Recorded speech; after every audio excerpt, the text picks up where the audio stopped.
Hey mate. So I get a lot of questions going, Michael, how do you not get lost when you're out in the bush? I'm always so afraid that I might get lost and having to get rescued. It's actually quite simple. There are two different methods that I use.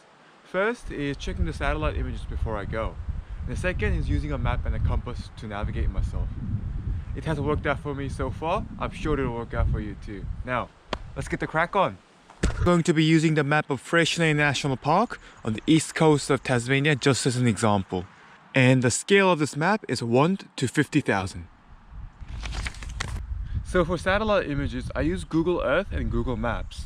I find Google Earth a lot more useful for the actual bushy area that I'm going to, and Google Maps is really useful for driving and getting to the area that I would like to explore. And when I'm out there, I always carry a map and a compass with me to navigate myself. And because I checked the satellite images before I went, I have a pretty accurate rough estimation of whereabouts on the location where I would be. Another accurate method of navigation is by using the sun. Midday, southern hemisphere, sun's always up in the north. That way, I can get an accurate bearing of which direction that I'm proceeding.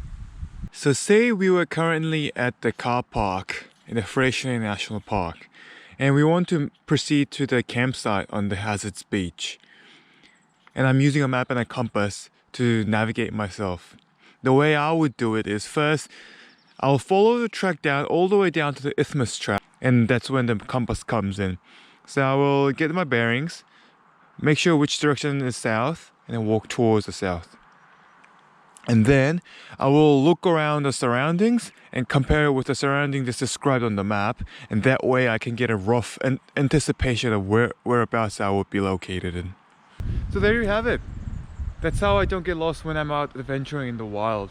Hope you found that information useful.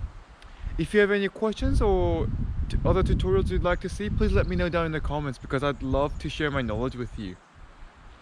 Other than that, I look forward to my next adventure and I'll see you then.